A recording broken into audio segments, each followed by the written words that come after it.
환상에 대한 내용인데요. 머릿속에 이 모습을 그리며 함께 합독해 보았으면 좋겠습니다. 시작.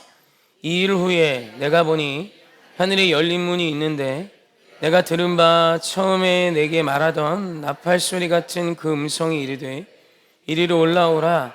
이후에 마땅히 일어난 일들을 내가 내게 보이리라 하시더라. 내가 곧 성령에 감동되어 보라, 하늘에 보좌를 베풀었고 그 보좌 위에 앉으신 이가 있는데 앉으신 이의 모양이 벽옥과 홍보석 같고 또 무지개가 있어 보좌에 돌렸는데 그 모양이 녹보석 같더라. 또 보좌에 돌려 24 보좌들이 있고 그 보좌들 위에 24 장로들이 흰 옷을 입고 머리에 금관을 쓰고 앉았더라. 아멘. 우리 인사할까요? 하나님 사랑합시다. 내 이웃 사랑합시다. 우리 선포할까요? 당신이 이 땅의 작은 예수입니다. 당신이 이 땅의 작은 예수입니다. 아멘. 사랑하고 축복합니다. 오늘 함께 예배할 수 있어 기쁨이며 오늘 또 예배를 통하여 하나님이 우리에게 약속한 거룩한 회복과 은혜가 시작될 줄 믿습니다. 제목을 좀 비춰주세요. 오늘 우리가 본 요한계시록은 좀 한국교회에서는 두려움도 있고 부담스러운 말씀이라 느껴질 때가 많지만 사실 요한계시록은 제5복음서다라고 생각하시면 편합니다. 마태, 마가, 누가, 요한복음이 예수님의 초림 예수님에 대한 복음, 예수님에 대한 증언이었다면 요한계시록은 재림 예수님에 대한 증언이에요. 그래서 이단들이 스스로가 재림 예수다, 스스로가 재림한 구세주다 이런 주장을 펼치려고 요한계시록을 자기들의 이야기인 양 막 갖다 붙여서 이 말씀이 굉장히 어려워 보이고 여러 가지 환상들이 나와서 굉장히 어려워 보이지만 절대로 그렇지 않습니다. 이 말씀을 처음 읽었던 이스라엘의 원독자들은 이 내용들에 나오는 모든 환상들이 구약에 있는 다니엘과 스가랴와 에스겔 선지서에 이미 다 기록되어 있는 것들이에요. 그러니까 이미 이스라엘 백성이 알고 있었던 정보에 의해 그들이 알 수 있는 말씀으로 전해주신 것입니다.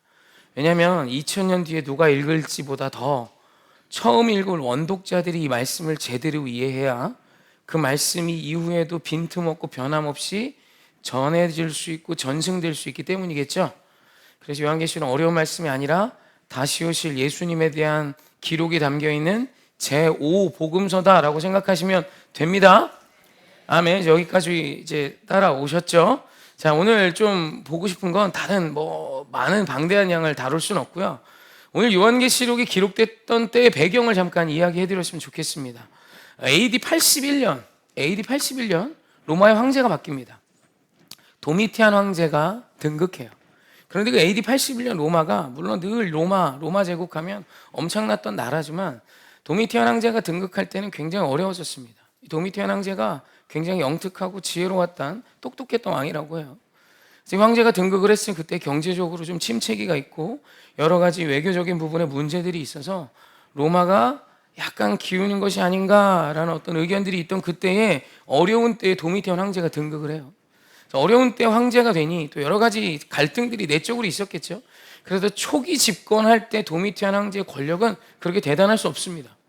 그런 그 도미티안이 초기 집권하자마자 주장했던 것이 하나 있어요. 그게 뭐냐면 우리 그리스 로마의 신들을 다시 복권하자. 지금 로마가 어려운 것은 우리의 신들의 노여움을 사서 그렇다. 그러니 그들의 마음을 달래주고 그 신들을 찬양하고 예배하고 경배하는 것 앞에 우리가 힘을 쏟자라고 말하며 성전 복원 사업과 그들이 말하는 그리스 로마의 신들의 성전을 복원하는 사업과 여러 가지 신들에게 우리가 국가적인 차원에서 경배하고 예배하는 것들을 주장합니다. 그런데 이것을 정면으로 반대했던 세력들이 있어요. 그리고 결국 집권 초기였기 때문에 그 계획이 무산돼요. 그 AD 81년 이 일을 막아섰던 사람들의 주된 세력이 바로 그리스도인들입니다. 그리스도인들에게 로마에는 그리스도인들이 나름 그리스도인으로서의 문화를 형성하고 예수를 믿는 것 앞에 전혀 문제가 없던 때가 있습니다. 물론 네로바키의 시즌이 지나고 그 이후에 모든 어려움들이 회복이 돼서 이제는 꽤 경제적으로도 힘을 갖고 있는 자들이었어요. 그런 그들이 정치적으로도 있었겠죠. 예수를 믿는 자들이 반대했단 말이에요. 그래서 결국 도미티안 황제의 이 주장이 실패합니다. 그리고 정확히 10년 뒤 AD 92년 이제는 좀 얘기가 달라요. 도미티안 황제가 나라를 잘 치리했고 이제는 정치, 경제, 사회 대부분의 분야에서 많은 지지층을 얻습니다. 그리고 다시 그 일을 시작합니다. 우리 로마가 더 용성하고 부흥하기 위해서는 그리스 로마의 신들에게 잘해야 한다. 신전 복원 사업과 예배와 찬양과 기도를 국가적인 차원에서 그 일을 해냅니다. 그리고 그때는 성공을 했겠죠. 그리고 도미티안 황제가 10년 전에 자기에게 수치를 줬던 그 그리스도인들을 기억하고 있었어요. 그런데 지금 로마를 어렵게 하는 세력들이 저 예수를 믿는 예수쟁이들임을 정치적으로 국가적으로 선동하기 시작합니다. 그래서 예수를 믿는 것 자체가 이제는 생명을 걸 상황까지 치닫게 돼요. 여기 따라오고 계시죠? 그래서 정말로 예수를 믿다가 잡혀가고요. 예수를 믿다가 투옥되는 건 예산일이고 예수를 믿다가 죽는 사람들이 나오는 거예요. 그냥 죽이는 게 아니라 사자의 밥으로 던져줍니다. 무엇보다 잔인했던 것이 부모가 보는 앞에서 자식을 로마에 있는 그 사냥개들에게 사냥당하게 해요. 그러니까 부모가 보는 앞에서 내 자식이 찢겨지는 겁니다. 사냥개가 한번 물면 놓지를 않죠. 특히 사냥개들은 종이 그렇습니다.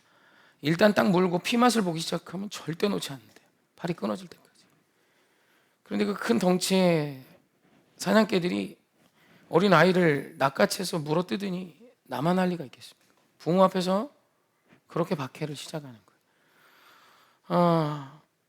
콜로세움 경기장에서 온갖 그리스 로마 신화의 음란한 것들을 벌거벗고 연기시킨 뒤에 마지막에 그들을 짐승의 밥으로 던져줬고, 어떤 경우에는 로마 성읍으로 들어오는 성 밖에 장대에 그리스도인들을 매달아 놓고 초를 칠해 놓고 기다리다가 노을이 질 때 불을 밝히는 용으로 썼습니다. 실제로 기록된 그리스도인들이 로마에서 받았던 도미티안 시대의 박해예요. 그러니까 교회에서 들려오는 소식이 뭐겠습니까? 배교한 사람들의 이야기. 이 고난이 참 어려운 것이 무엇이냐면 예수를 부인하면 피할 수 있다는 겁니다. 살 길이 있다는 거예요. 예수 그리스도를 부인하면 돼요. 예수 그런 놈 난 몰라.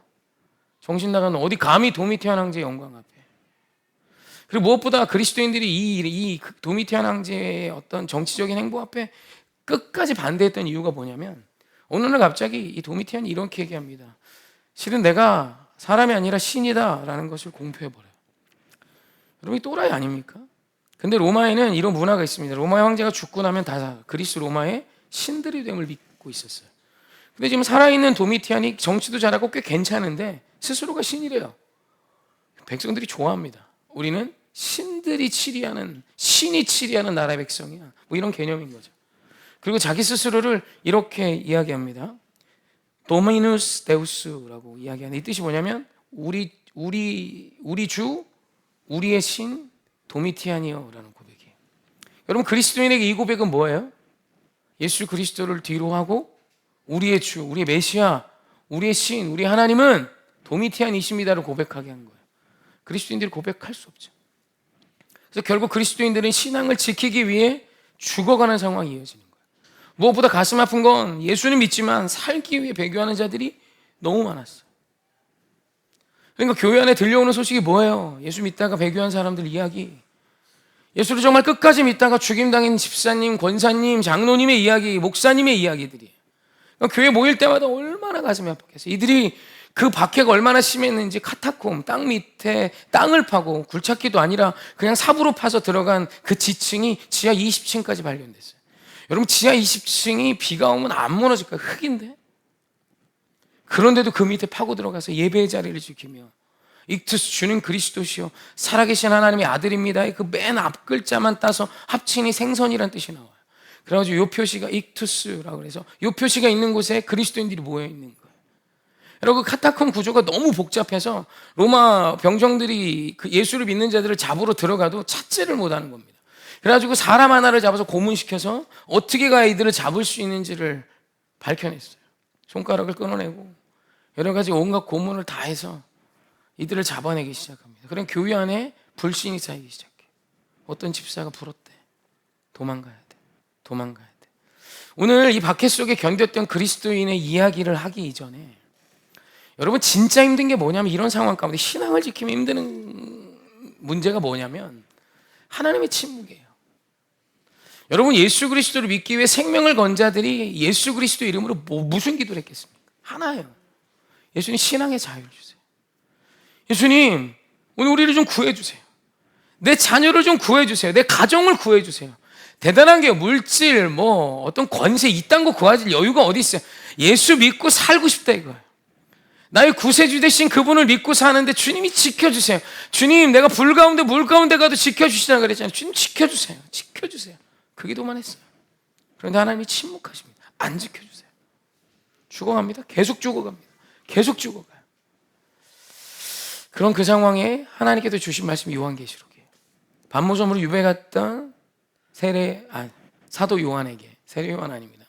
사도 요한에게 하나님께서 환상 중에 요한계시록을 주세요. 그래서 요한계시록의 구조를 보면 1장부터 3장까지는 소개입니다. 요한계시록이 무엇을 증언하는지, 예수 그리스도의 계시임을 말씀하시고 이 쓴 자가 누구이며 요한이 누구인지를 막 소개하는 내용이 나오고 2장 그리고 박해받는 그리스도인들의 상황을 아시는 하나님의 이야기가 나와요. 그리고 2장부터 3장까지는 7교회 요한계시록의 7교회에 편지하는 내용들을 나오고 7교회의 아쉬운 부분들, 잘한 부분들을 칭찬합니다. 그리고 이 7교회는 완전수로 모든 교회를 의미해요. 그러니까 우리에게도 7교회 준 메시지는 반드시 염두해야 됩니다. 그래서 뜨겁지도 차지도 않은 것을 내 토해버리랴, 이 표현이 그 7교회를 향한 메시지 중에 하나인 거예요. 할렐루야. 여기까지 따라오고 계시죠?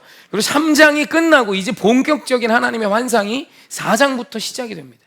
그래서 하나님이 요한에게 보여주시고자 원하셨던 하나님의 일, 영적인 일들의 첫 번째, 이 어렵고 힘겹고 궁핍하고 생명이 경각에 달렸고 언제 죽을지 모르는 이 위기와 어려움 중에 다 죽어가고 있는 그리스도인에게 첫 번째 주신 환상이 오늘 우리가 본 말씀이에요. 그래서 그 상황을 이해하고 오늘 하나님께서 요한에게 주신 첫 번째 환상이 무엇인지를 우리 다시 한번 읽어봅니다. 자, 함께 합독합시다. 시작. 이일 후에 내가 보니 하늘에 열린 문이 있는데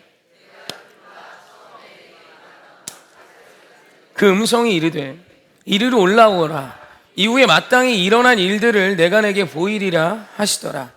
내가 곧 성령에 감동되었더니 보라, 하늘에 보좌를 베풀었고 그 보좌 위에 앉으신 이가 있는데 앉으신 이의 모양이 벽옥과 홍보석 같고 또 무지개가 있어 보좌에 둘렸는데 그 모양이 녹보석 같더라.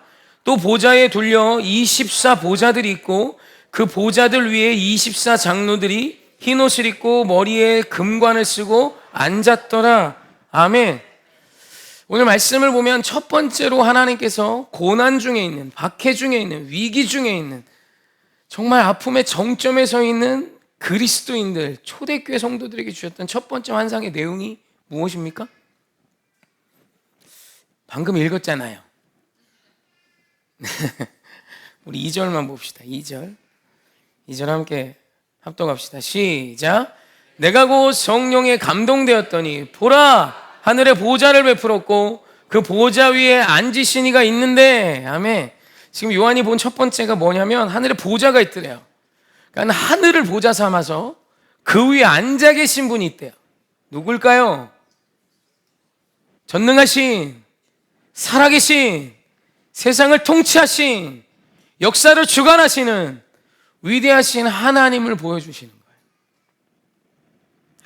하늘을 보좌 삼고 앉아 계신, 전지전능 무소부재하신 그 하나님을 먼저 보여주세요. 여러분, 이것이 오늘 우리 하나님께서 우리에게 주시는 회복의 첫 번째 처방입니다. 오늘 여러분의 인생에 위기가 있고 어려움이 있습니까? 환경이 뜻같지 않고 상황이 정말 녹록지 않고 오늘 내 삶에 어떤 이런저런 질병의 문제, 관계의 문제, 여러 가지 문제가 있을 때 오늘 이스라엘 백성이 그것과는 비견할 수 없는 죽음의 문제, 예수를 믿는 그 믿음을 지키다가 죽어 나자빠지는 이런 상황 가운데 하나님이 첫 번째로 주신 환상, 첫 번째로 보여주신 회복의 처방이 뭐냐면 하늘을 보좌 삼고 앉아있는 전지전능 무소한 나를 보라는 거예요. 사랑하는 성도님, 고난 중에 빠진 우리에게 하나님이 첫 번째로 주신 처방은 하나님을 보여주시는 거예요. 내가 지금 살아있다는 거예요. 오늘 이 참담하고 혹독한 상황 중에 내가 침묵하고 있는 것은 내가 능력이 없어서 도미티안 황제의 권세가 크고 내가 그 권세보다 못나고 초라해서가 아니라 하나님의 전능하신 뜻이 있고 그분의 다스림 아래 있음을 보여주시는 거예요. 내가 살아있다.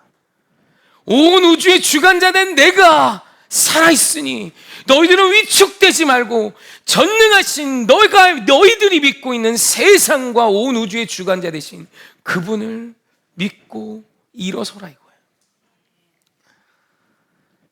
사랑하는 성도님에게도 우리 하나님이 똑같이 처방하실 거예요. 오늘 이 말씀을 준비하게 된 이유가 뭐냐면 이번 한 주 기도를 하는데 많이 울었어요. 너무 많이 울었습니다. 새벽마다 어려운 중에 있는 성도들이 너무 많이 보여요. 관계에 문제가 있고요, 질병에 문제가 있고요, 암투병 중인 환우가 있고요. 너무 마음이 아파 펑펑 울었습니다. 나이가 또 있고 남자잖아요. 근데 어떻게 이렇게 우는지 모르겠어요. 1시간을 내고 울었어요. 그 펑펑 울며 기도했던 내용은 하나입니다. 하나님 은혜와 자비를 베푸소서, 긍휼히 여겨주소서. 또 우리 남편들도 가장들도 또 어깨가 무겁죠? 코로나가 끝나고 쉽지 않은 시즌을 보내고 계세요. 그런 그 두 어깨에 내려있는 무거운 짐들을 자꾸 보여주셨어요. 여러분, 그런 그때 우리가 해야 되는 하나님의 첫 번째 처방은 눈을 들어 하나님을 보는 것입니다. 여러분, 하나님을 보세요. 세상을 주관하신 그분을 보세요. 하나님을 봐야 합니다. 하나님의 영광을 보세요. 하늘을 깔고 앉아 계신 하나님을 보셔야 돼요. 세상이요, 세상의 영광을 늘 자랑해요. 이 비유 많이 하잖아요. 홈쇼핑이 예배의 구조와 똑같습니다. 여러분 TV 켜고 홈쇼핑 딱 보면 홈쇼핑이 예배 드리는 거와 똑같아요. 거기 진행하는 쇼호스트가 목사고요, 막 BGM 깔리고 하자 찬양팀 나와갖고 찬양도 하고요.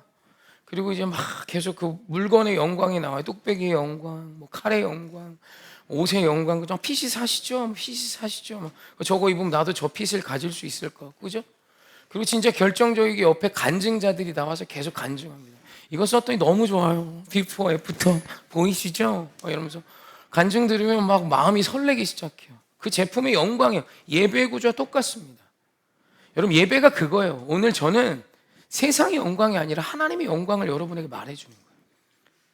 여러분, 하나님과 함께하는 자 영광이 있다는 거예요. 세상과 비교할 수 없는, 여러분, 내 뜻, 내 지혜, 내 수준으로 사는 인생과는 차원이 다른 하나님의 돌보심이 있고 하나님의 영광이 있는 인생이 있음을 저는 여러분에게 지금 말해주고 있는 거예요. 할렐루야. 오해계 성도님, 오늘 현장에 나오시고 온라인으로 나오신 여러분, 오늘 그 위대하신 하나님의 영광을 보시고 오늘 회복되시길 주님의 이름으로 축원합니다. 아멘. 여러분, 근데 사실 이 환상도 요한계시록의 환상은 대부분 구약에 기인한다 그랬어요. 아멘. 근데 이 환상이 구약에 이미 나와 있어요. 우리 말씀 하나만 더 볼까요? 이사야 6장 1절로 3절 말씀입니다. 한번 같이 합독해 봅시다. 시작. 오시야 왕이 죽던 해 내가 본즉 주께서 높이 들린 보좌에 앉으셨는데 그의 옷자락은 성전에 가득하였고 스랍들이 모시고 섰는데 각기 6 날개가 있어 그 둘로는 자기의 얼굴을 가리었고 그 둘로는 자기의 팔을 가리었고 그 둘로는 날며 서로 불러 이르되 거룩하다 거룩하다 거룩하다 만군의 여호와여 그의 영광이 온 땅에 충만하더라 하더라. 아멘. 사실 이미 이사야서에 나와 있어요.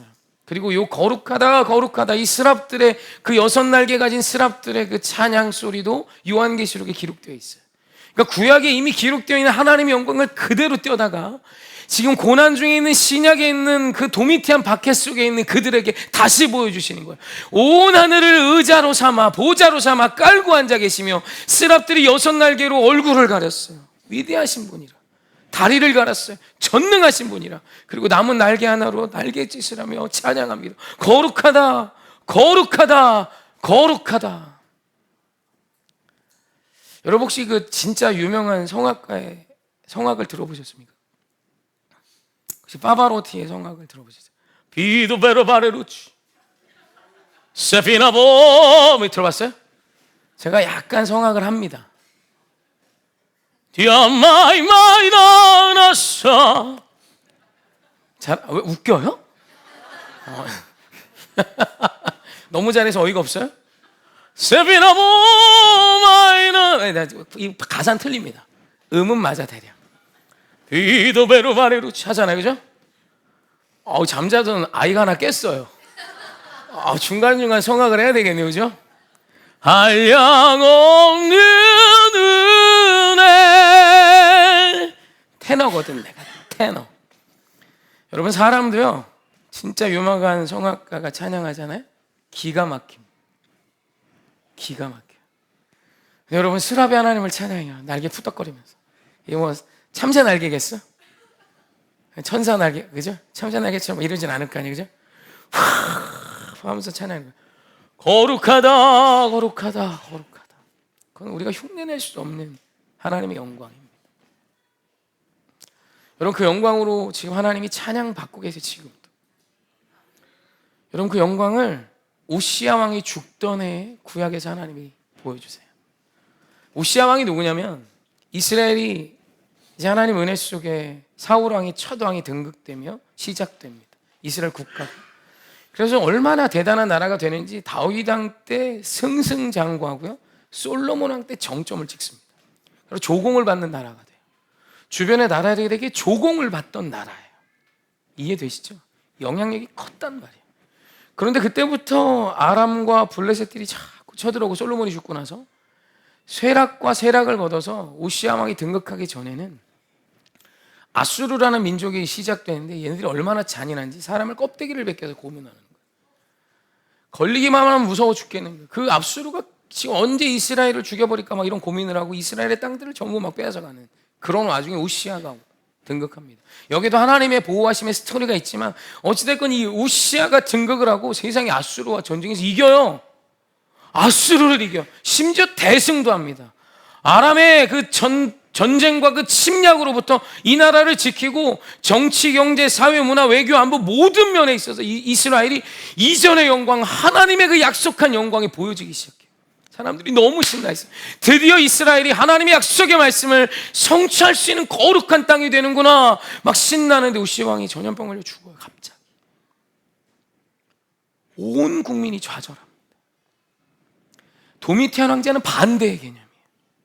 이 또한 위기죠. 오늘 하나님의 거룩한 은혜 속에 살던 그때의 도미티안 황제가 스스로가 신이다 말하며 웬 또라이가 나오더니 예수를 믿는 자들을 잡아 죽이기 시작해요. 이 고통. 오늘 내가 너무너무 의지했던 하나님이 내게 보여주신 사람 같고 상황 같고 은혜 같아 너무너무 신나고 이 사람을 통해 이 이스라엘이 잘 될 거라 전적으로 이제 갑자기 죽어요.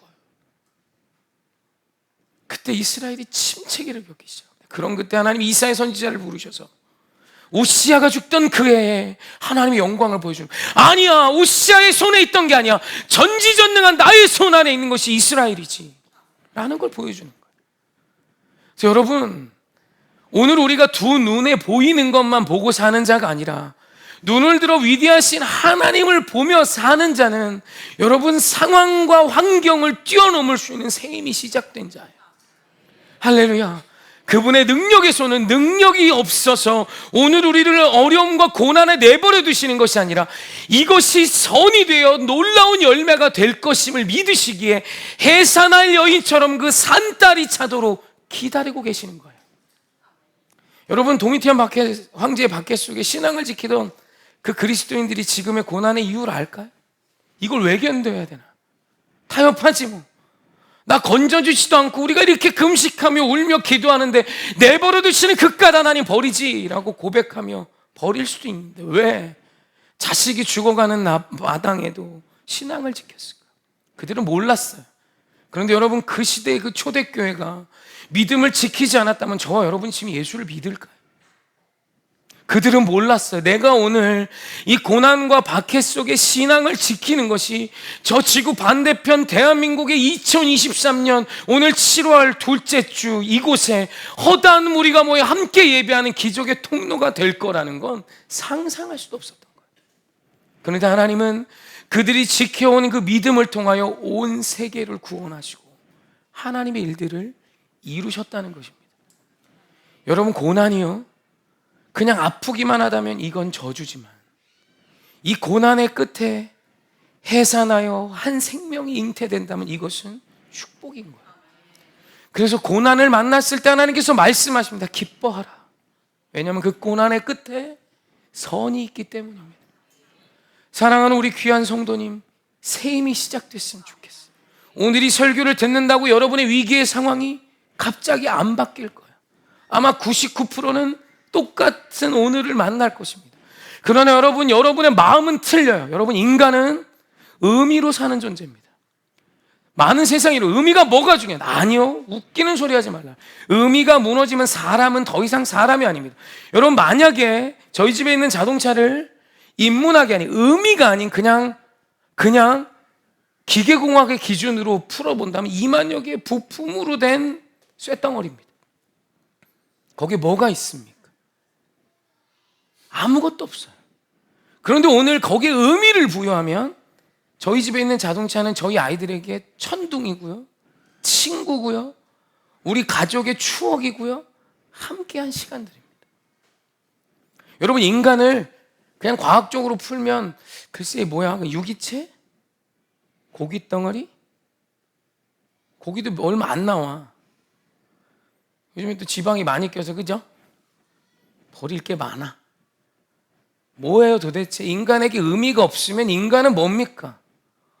소보다도 못한 존재. 그런데 여러분, 하나님은 오늘 우리에게 거룩한 의미를 주세요. 너는 존귀한 자다. 나의 아들이다, 딸이다.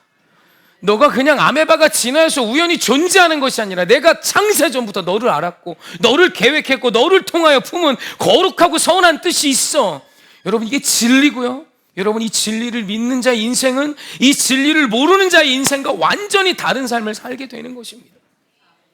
사랑하는 성도, 이 의미를 잃어버리지 말고 오늘 나를 바라보시는 전능하신 하나님의 시선을 다시 붙드시길 주님의 이름으로 축원합니다. 몇 주 전에도 이야기한 거지만 이 이야기를 하고 마치려고 합니다.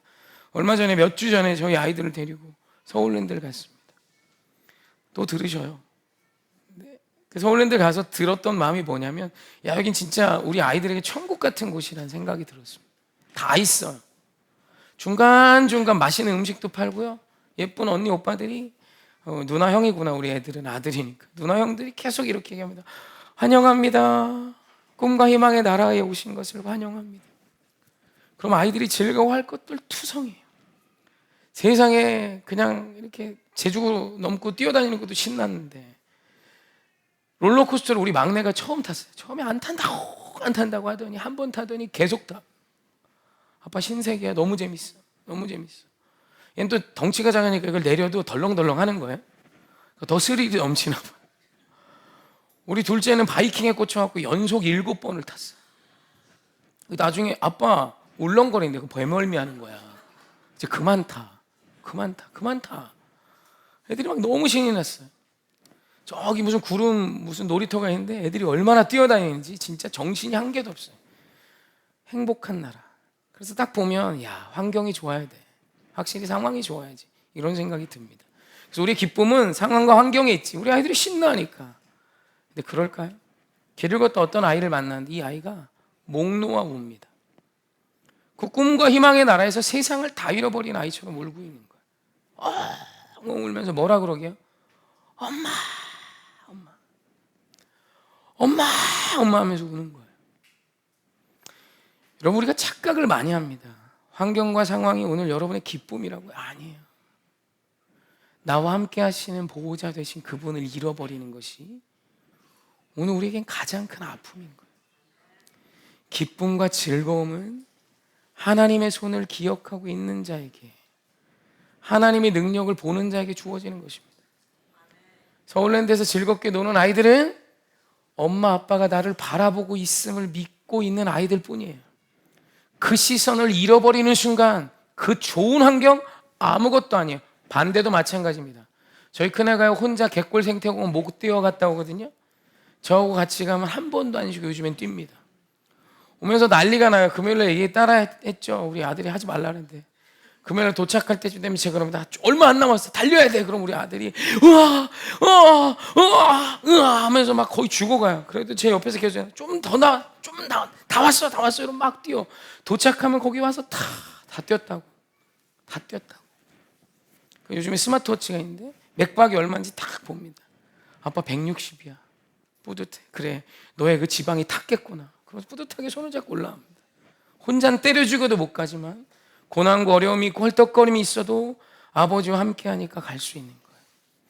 사랑하는 성도님, 세상의 말에 속지 마세요. 여러분은 환경과 상황이 어려워서 힘겨운 게 아니라 혹 지금 하나님을 잃어버리고 계시진 않습니까? 다시 하나님의 손을 잡으세요. 하나님은 당신의 손을 놓으신 적이 없어요. 그분이 오늘 당신에게 주시는 아픔과 어려움은 저주가 아니에요. 옆에서 여러 사람들이 말로 거들죠. 네가 뭐 잘못 살아서 그래. 잘못 살아. 만약에 그런 지적하는 사람이 있으면 진짜 내 궁금해. 너는 100점짜리니? 하나님은 그런 걸 지적하라고 내 입을 주신 게 아니에요. 위로하시고 축복하시고 하나님의 생명의 메시지를 전해주세요. 여러분, 하나님이 이 일을 통해 나를 고치든 내 가정을 살리든 내 나라를 살리든 선한 일을 이루실 거예요. 그래서 우리가 말할 건 하나입니다. 하나님 다시 보세요. 하늘을 깔고 앉으신 그 위대한 하나님을 모시고 오늘 내가 잘못한 게 있다면 고칩시다. 오늘 내가 잘못 사는 것이 있다면 하나님을 바라보며 회복하십시다. 오늘 내 삶 속에 하나님이 주신 이 귀한 고난이라는 시간이 저주와 아픔이 아니라 하나님이 내게 주신 생명을 잉태할 거룩한 시간임을 믿으며 새 힘을 내세요. 하나님이 오늘 새 힘을 주실 줄 믿습니다. 아멘, 아멘. 우리 찬양합시다. 그래서 이 찬양을 준비했습니다. 주 안에